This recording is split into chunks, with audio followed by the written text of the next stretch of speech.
everyone, and welcome to the video podcast for Security Magazine, sponsored by Cyjax. I'm joined, of course, today by Lisa Forte and Philip Ingram. Now, we're into a really weird season in a lot of countries, but we're going to be focusing our efforts today on sort of taking a look at the UK election that is coming up, cyber aspects to it, as well as the actual geopolitical impacts, if any, on this particular election cycle. But we, of course, are doing it in a context of the American ridiculousness that we've seen unfold in New York with the, I would say, the now guilty verdict on 34 felony counts in the state of New York. So let's start with the UK election, and I'm just going to situate it right now. It's showing a 20+% lead in the polls for the Labour government, but our analysis here at this table and sort of the pre-show chat indicates that might be a really soft number. Let's talk about it in real terms, Lisa. What are your feelings around, are we closer to a more balanced outcome, or is it going to be a runaway Labour government? I think it's very difficult to tell, and I think typically when you base a lot of your assessments off of what has happened at local elections and by-elections, it tends not to be correct. It doesn't tend to work that way. Historically, we've seen in the United Kingdom that people tend to vote in a sort of anarchistic, protesty way in those elections, and then in the general election default back to largely what they had done before. I do think that it's probably a lot more flexible. I've seen in a number of safe seats, I'm from Bristol, in Bristol, some of the margins, Labour seats, historically safe seats for Labour across Bristol, but their actual percentage by which they won those seats back was significantly lower actually than it has been historically, with the Lib Dems and the Greens making some ground. I think in the UK generally, the sentiment is largely apathy. I think there's a big feeling of everything, all of the choices are awful, I'm not sure I want to bother, which I think is kind of sad. and I think for those that are going to bother, there's an appetite for a change. They don't care whether that change is going to be better or worse than what's in at the moment. They just want change. And there's a difference between the last election where there was a big swing, but that was caused by two factors, the Boris factor and the Corbyn factor. The Corbyn extreme left in his views. Keir Starmer with Labour Party is pushing that element of the Labour Party out from being candidates in this election. The Boris factor brought in what we refer to often as the red wall seats, so seats that were traditionally Labour voting, but they liked Boris's approach to Brexit, they didn't like Corbyn's approach to everything, and therefore they voted Conservative and brought Conservative MPs back in again. The effort that's coming out of Labour at the moment will suggest that those seats will turn back to their traditional Labour alignment with Keir Starmer, because he's brought the Labour Party much more into the centre. The longer term implications of that for him haven't quite played out yet, but I agree with Lisa, it's too close to call. Okay, so the other thing that I wanted to sort of address right now is the relevancy. So what we've seen is before the election, we saw a lot of external activity of the UK in international relations. Now, of course, during a national election, most of that is now inward facing and whatnot. I'll start with Phil. Does the UK, in terms of its world importance, if you will, is there anything at stake in this election in terms of the direction of travel with the UK? Not with the statements that are coming out from both parties. So we know where the Conservatives are because they've been in power for 14 years. Labour, from an international perspective, have come in and said they will support the UK's position on Ukraine, they'll support UK's position supporting Israel against the Hamas in Gaza, they'll support UK's position supporting the United States and the other 10 international countries that have got an international naval alliance in the Red Sea, trying to protect international shipping routes and everything else. So the indications are there's not going to be a massive change in what's going on. And people keep knocking the UK and the UK's position. We have to remember that the UK is the 5th or 6th largest economy in the globe. It is one of the permanent members of the Security Council of the United Nations, and therefore with that post comes global responsibilities. It's one of the few nations in the world that can, from a military perspective, power project. So pick up a military capability, take it somewhere and do something with it. And they've done that before on numerous occasions. It's probably number 2 behind the United States in that capability. The only other countries that have the ability to do that are France to a degree, Italy in a very tiny way. China is growing that capability enormously. Japan has got a burgeoning but tiny capability in it. India is developing it, and that's it. I want to put a little note on that, because what I want to do is turn to Lisa and say, I want to put a tiny note before you turn to Lisa. Okay. The only thing I disagree with, which Phil just talked about, was citing the UK's position as a veto member of the Security Council as in any way equating to power or influence, because if you look at the other permanent members, I mean, we have Russia. Yeah. Yeah. It's not going so well. Yeah. I was coming at it more from a moral responsibility perspective. But Russia's not really like that. But Russia doesn't do it, and China doesn't do it. So China hasn't supported international United Nations operations around the world by supplying troops to wear the light blue beret. Russia has. But not to the same degree. There's always been Russian interest in it, and it's always been seen to be the US as the big world policeman, supported by the UK, and France comes in and supports UN operations all over the world. But again, from a very French interest, I think sitting on there, all 5 nations should be pulling together and helping the world develop instead of the animosity that we've got between the different groupings that are in there. That I agree with. I think we see the US and the UK as the global policeman. Yeah. I don't think that's how China sees it, and I definitely don't think that's how Russia sees it. I agree with you. I have to say, and again, I want to park that because we'll come back to the idea of force protection and what the UK can or can't do. What I wanted to ask, though, of Lisa is, given sort of the fact that both parties are publicly sort of saying the same thing about the issues at hand, is this kind of muting the chances of disinformation from activists, that might want to externally influence the UK election? Is there anything to gain? So I think one of the big problems is actually the conduct of the political parties here in the UK impacts the ease at which other countries can interfere with the election. And the reason for that is that I actually think that overall the conduct of the 2 main parties here in the UK has not been good. And I think a lot, and I know you've spoken about this, Phil, as well, a lot of it has been very clickbaity, it's been very childish, it's been sort of memes and just kind of descended into quite a childish way of debating political issues and trivializing really serious political issues, actually. And I think what that does is it opens a door then for exploitation from other countries and other groups. Yeah. And I think what's really interesting, there was a report, and I'm sure we'll come on to this a bit later, but a report that was put out by Demos, who are a think tank here in the UK, on whether or not UK election rules ought to be changed to incorporate rules about the use of AI and about the use of sort of synthetic content going out on platforms. Because, for example, just very quickly, in October, there was a deepfake video, you probably remember it, it was all over Twitter, on Keir Starmer allegedly abusing a member of his staffing team, right? And this video was put out just before the Labour Party conference, and it spread enormously. It wasn't real. It never happened. So again, when people say there's absolutely no impact of AI on democratic processes, well, there is. It erodes trust in what you're reading, which may not get you to vote a different way, but it might mean you don't vote. Yeah.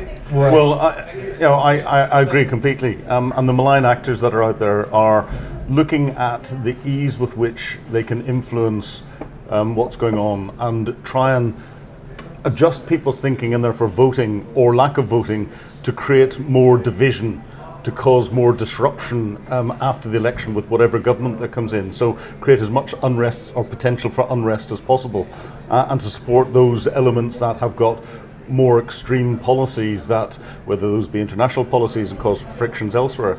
And I agree completely with Lisa, the way our politicians are approaching this enables that, because we've got politics by soundbite, not substance. We're not seeing detailed arguments in anything that's coming out. And actually when you then examine those soundbites are politically spun for the policies of the colour of the party that is putting them out. Now, if you've got a soundbite that's spun, it means it's not accurate. If it's not accurate and it's been deliberately put out for political effect, it's disinformation. We've got politics by disinformation. That's wrong. And the likes of Vladimir Putin and Xi Jinping are sitting there going, hey, this is brilliant. But it's not just them. We're also seeing the influence then that's coming in we look at the Israel-Hamas conflict that's going on, and we look at the statements that are coming out from Hamas and the way that's getting into the disinformation sphere, and the political effect that that's having across the globe with the protesters protesting on behalf of the Palestinian people. Well, they're only doing that because of what Hamas is saying and highlighting and everything else, and what Israel is not allowing the international press to do, to hold to account, and what Israel is doing as well. But it's being exploited. That is having an impact back on Israel again, but it's also having an impact on domestic politics.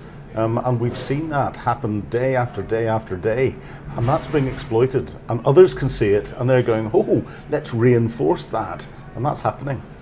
I want to approach what you just said sort of with two prongs. So in the one sense, when we talk about the United Kingdom's defense-ready posture, we constantly hear our own people saying that we're unprepared, we're unfunded, the Trident missile demonstration / test didn't go according to plan is kind of embarrassing. Like, we are our own propaganda at that point. On the other side, and this is sort of what Lisa follows, is we've seen some remarkable success by the NCA in tackling, both the fraudsters, money launderers, and cyber criminals that have been victimizing the business. So there's sort of like a not so great story. There's a good news story.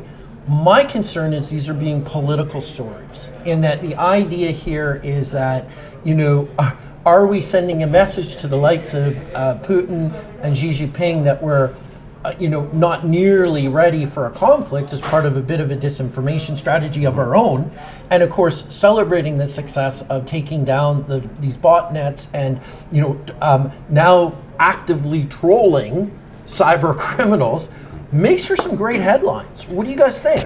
Well, I think from a security perspective, therefore taking the criminal gangs down and using national technologies and international relationships to do that has been extremely successful. But I think what the war in Europe between Russia and Ukraine has highlighted is that we have been bluffing ourselves, and not just in the UK, but the US and European nations and other, bluffing ourselves as to our true defence capability. Yeah, now, I'd argue we've always done that. We've always bluffed ourselves that we've got enough ammunition. We've bluffed ourselves that our defence manufacturing capability can stand up and produce what's needed. And Ukraine has highlighted it can't. Yeah. Now, that's a good thing, because we're not directly involved in conflict at the moment. So if we learn that lesson and increase the capacity, if is the biggest word in the English language, but we learn that lesson and increase our capacity in our defence industrial base and integrate our defence industrial base into our wider defence thinking and planning and all the rest of it, it will be expensive, but it's better preparation. I think Vladimir Putin is suddenly going, oh my goodness, I've allowed them to highlight this weakness, and they're fixing that weakness before I get into direct conflict. So every year that goes on, the West will get stronger and Putin's ability to influence it will get weaker.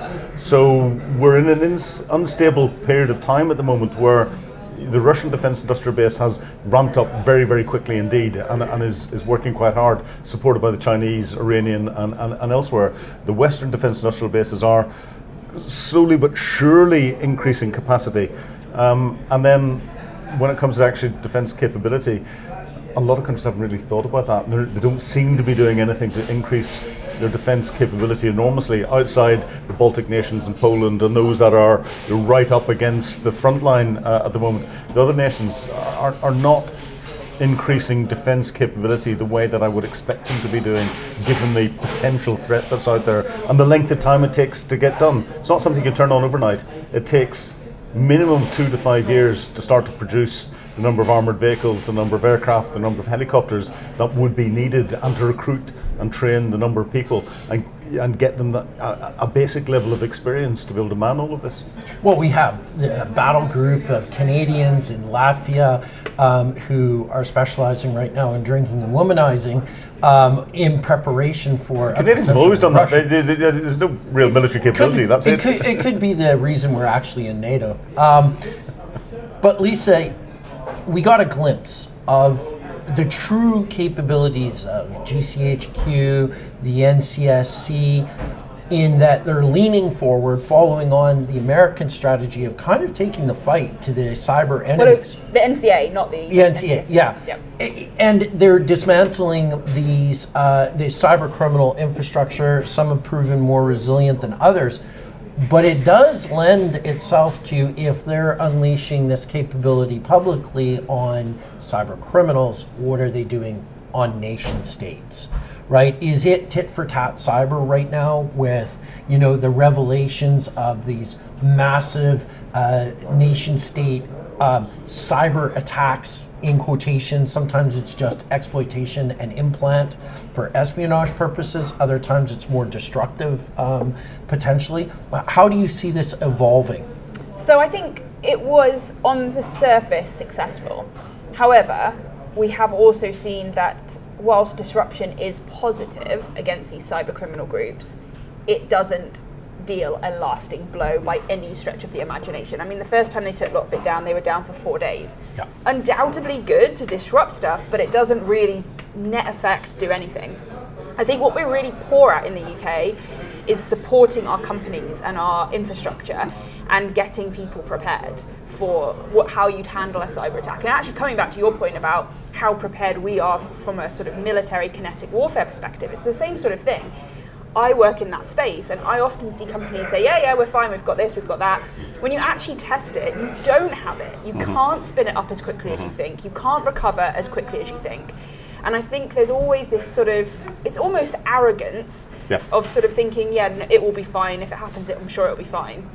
And it tends not to be. And like you said, that's exactly what we've sort of fallen into with this situation. Well, and this is, I think, a flaw for the wider security industry. The measurement of success for the best cyber program or security program and all that is nothing happens. Right. And therefore, when you're trying to get into a board and get them to run the exercises to test everything, they're going, well, nothing's happened, why should I?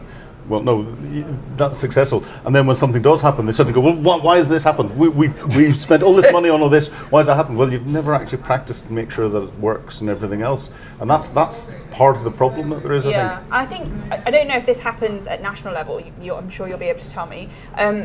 But in company level, what I actually see happening is actually our fault as security practitioners. We oversell the tools we have to the board, and we go, this, pay for this, and it will do all of this amazing stuff. Yeah. It's not capable of doing that. Yeah. And then when push comes to shove, the board think, well, we've bought this tool that saves everything. Can we not just use that? And then all of a sudden it's, it doesn't work like that, or it's going to take 3 weeks. And that does happen at national level and international level. A classic example is the debacle of Afghanistan.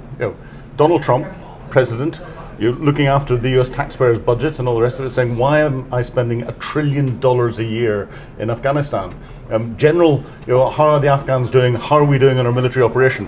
And US General says, Mr. President, we're doing this. The Afghans are brilliant. We've trained them to do this. We've equipped them to do that. We've got them to do this. And the president then says, well, why am I spending $1 trillion of US taxpayers' money if you're saying that they're capable of doing this themselves? Okay, we'll withdraw. And then the generals suddenly go, oh, well, and they then don't say, if we withdraw, the only reason why they're able to do that is because we're there motivating them, providing the logistics support for their equipment, providing the ammunition that's there, providing the backbone for them to go out and do things, and if we withdraw, it'll all collapse.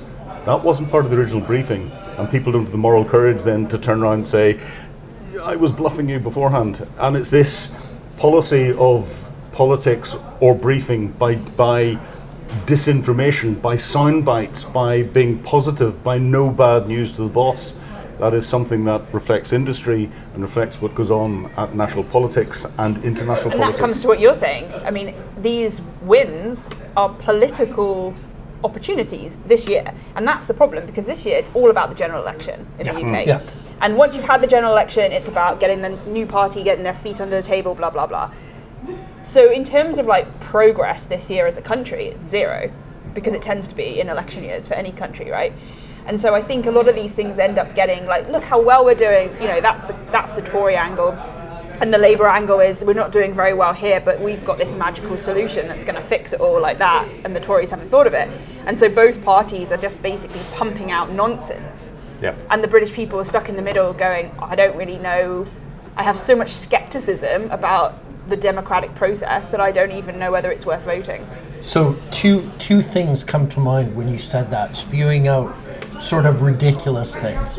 Now, the big side kind of that took everybody by surprise was Rishi Sunak announcing a national service program. This conjured up the patriotic response of the United Kingdom and conjured up the sort of, I'm going to say, Winston Churchillian, let's all pull together because Britain is really in it deep. Your country wants you. Your country wants you, or actually your country's going to tell you. As the case may be. Phil, your spin on this, is national service something that there's an appetite for in the United Kingdom? And can I add one question onto that? Yes. So, does it make you look weak?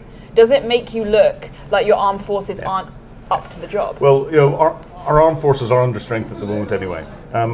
National service per se, in the traditional sense where everyone has to do national service and it's primarily military related, is bad for the military, because it turns the military from being a professional military capability into a professional training sausage machine. Mm-hmm. Well, conscripts, really. Well, exactly. But this proposal is not that. We've got 750,000 18-year-olds in the country. They're only talking about 30,000 going into the military for a year, and they have to volunteer and be selected to go in. That will fill a lot of the gaps that are in there and provide a number of people back out into society with a basic level of military training, military discipline and everything else that would be good for the country, and also set the conditions so that if, and we are on a path to potential global conflict, if that came to fruition, you've got people partially trained that if you do have to call them up again, you only have to add a smaller package on to get them up to capability of going to the front line. The other element of it, but that's 30,000 out of 750,000. The other 720,000 have to do 12 weekends of volunteering for different good organisations around the country, whether that be the lifeboat service, the ambulance service, into healthcare, St John's Ambulance and other things. That's not very onerous, and actually would give people an extra sense of purpose, see other people outside their immediate circle, give some skill sets that would be useful for business and elsewhere, and it's not onerous in any way, shape or form. So the theory behind what was announced and the way it was is brilliant, but the cynic in me says it was rolled out very quickly indeed as a political policy to put something sensational out rather than it being thought through, because if they'd thought it through it would have been put out beforehand. And that's where it's detracted from the whole thing. I feel like it pandered to the base of the Tory party a little bit too obviously. And I also think that with a lot of these things, I think it's actually wrong to say that only people who are typical Tory voters would have that level of patriotism. I think you see that across British society, actually. But I think one thing that a lot of British people want to see is a bit of give and take. It's not that perhaps they're against that policy. It's that, okay, but then we've got trains that don't work, and we've got hospitals that are underfunded, and our roads are full of potholes. So can we have, it's got to be a bit of a give and take between the elected and the electorate. Yes. I think we'll park that one there because I think that's it sort of leads to the next one about sort of craziness in UK politics. So it's not crazy, it's perfectly logical and everything else. Sure. I think there's a real trust problem on both sides, but is it a bit exacerbated because under the Tory watch you had the scandal of the post office, you have this scandal, Partygate, and this is something that they don't remind us on the television, that Rishi Sunak was found to be as guilty as Boris Johnson, and Boris Johnson lost his job as the Prime Minister as a result of it. And that Sunak was guilty of the exact same offense. Parking that aside, when you make announcements such as the Tory party did with regards to, a $2.5 billion gift or tax reduction for pensioners, again being the Conservative vote, it seems that there's a trust issue. It doesn't seem like the Tory party is out for the common good of the people. I also think that the problem with Keir Starmer is he has Sir in front of his name, so it's not like it's coming across like he's going to be of the people. He's at an elevated position no matter how you slice it. So the outcome of this election, if we sort of go with the parties we trust the least, are we looking at potentially a coalition, a government, in which case who's going to hold the balance of power? Personally, just pure opinion, I hope that's the outcome. I suspect and hope that it will be Labour who is invited to form a government, having won the most number of seats but not an overall majority, and then forms a coalition with one or other party, which I think provides a more balanced view, especially in the time that we're in now, where there's a lot of competing interests in the UK, and it's quite a segmented society, actually, more so than it's been historically. I think that would be the best way to represent the electorate. Let's go with that theory for a moment, because I'm going to pitch this to you.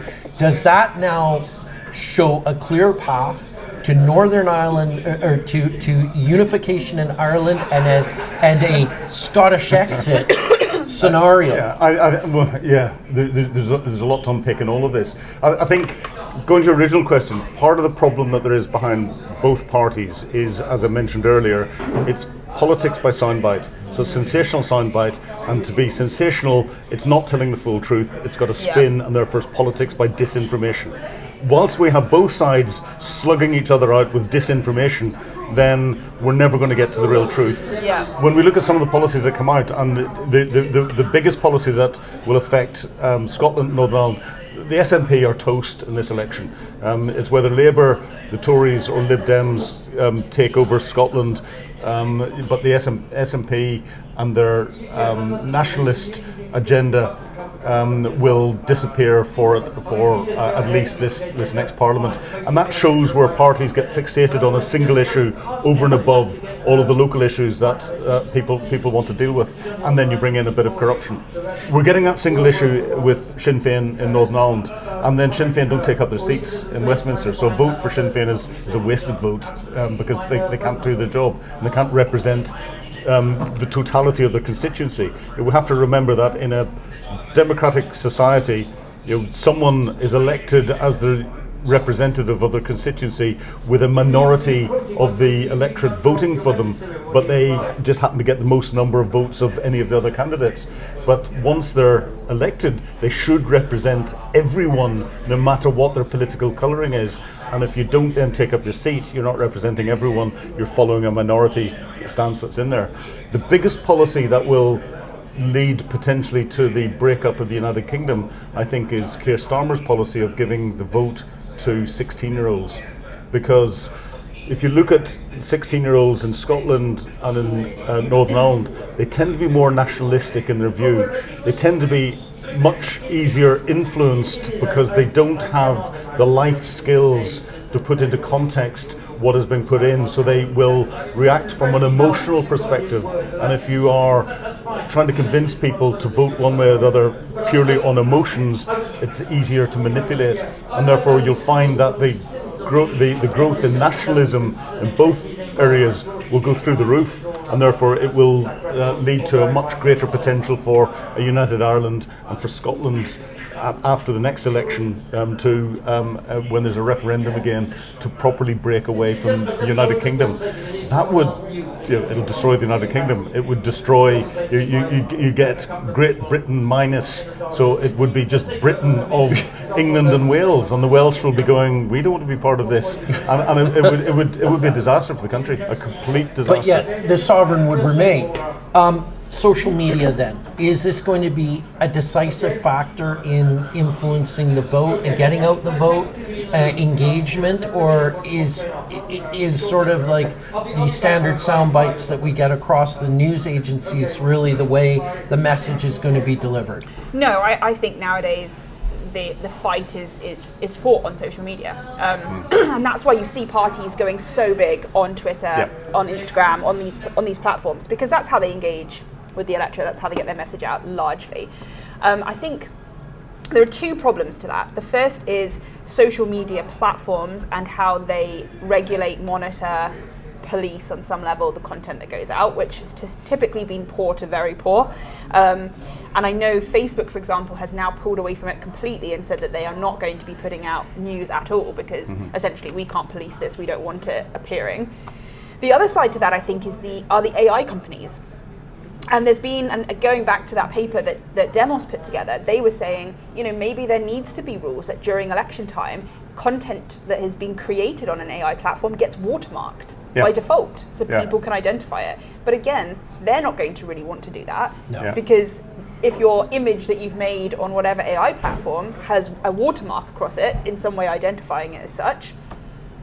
And again, if you've got countries that are trying to manipulate the messaging, and it's much easier whenever you get big data and your analysis of big data and your messaging's been put out over social media to produce targeted messaging to affect people's views on different places and target directly into them, into their own devices, so you can change the way people are thinking. Countries that want to influence that will have their own AI capability that won't watermark it or anything else, so people will then go, oh, that could be genuine, and will influence what's going on. I think that's true, but I do also think that there's sort of three players in the disinformation/AI game, which are the political parties here in the UK, then nefarious actors who we don't really know, and then nation states who we can anticipate would want to influence it.